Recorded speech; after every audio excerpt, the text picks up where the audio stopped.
Wasting time. Wasting time. Currently, one of the matches from DreamHack Summer Asia is being investigated by Betway, I believe, and probably a bunch of other betting sites as well. The only one that I'm 100% aware of, though, is Betway. So it's the match between Invictus Gaming and Global Esports, the second map, which was Inferno. Now, I believe it was you and me that were casting that one, Mac. But we could hear Pilly out in the green room, literally having a fucking good giggle about what was going on during that map.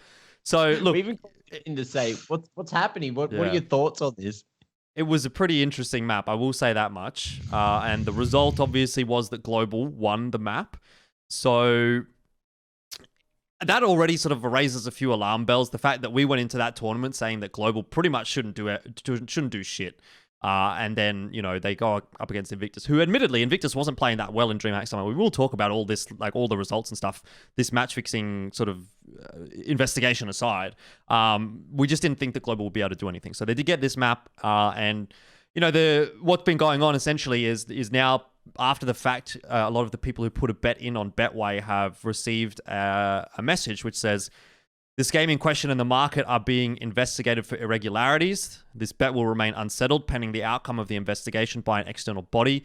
Please note that the investigation will probably be for a longer period, and if there should be such a significant change in the investigation status, we will provide a further update." As of yet, I don't believe there is a further update. As of yet, I don't believe any of the bets are settled, and I believe the investigation is still ongoing.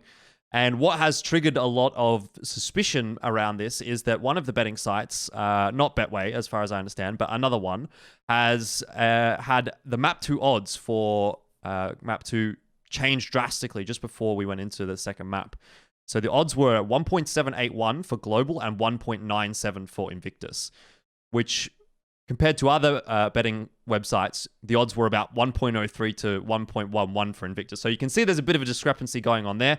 It was also Invictus's map pick, so why are they the one that have the higher odd, like the 1.9 odds versus the 1.7, especially considering they're supposed to be the better team. So there's a lot of sort of stuff going on into this. I don't know if you guys want to make a comment, if you want to even say anything about this, but that's the situation at the moment.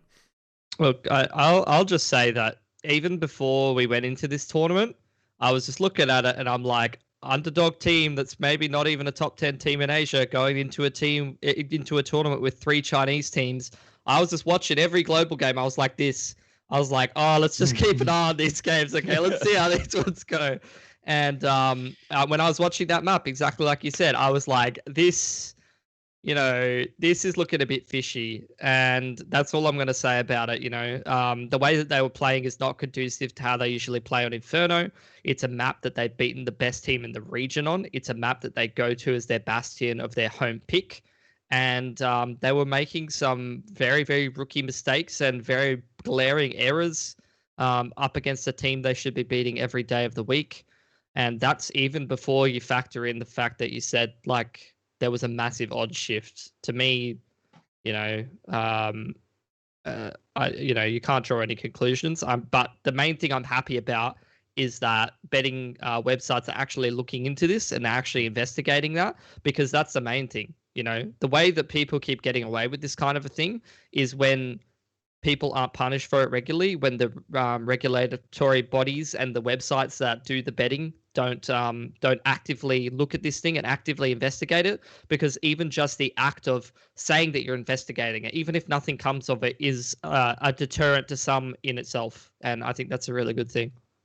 Well, I think the interesting part about it is Invictus is actually sponsored by Betway as well. So if there's anything going on, like, yeah, that's pretty bad. That's just like going behind your sponsor's back as well. And Tyloo and Vici are both sponsored by betting companies as well.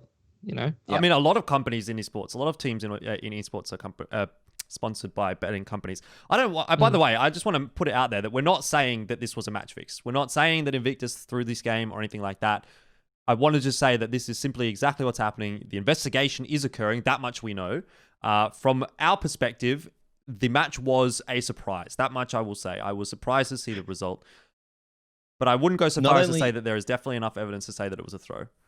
Look, not only that map, but then the next map. That was the concern. Right. Is that Invictus just do the biggest 180 in the world, lose the map to Global, which we feel like, wow, they shouldn't have done that. And then on Mirage, just fucking destroy them 16-2. Like, Yeah, look, at the end of the day, you know, it's our job to just watch the games and repeat what's happened and just say, you know, exactly how it happened and what it was like from our perspective.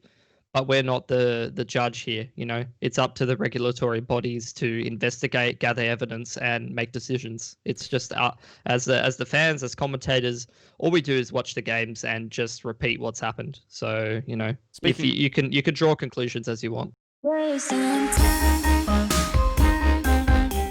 Wasting time.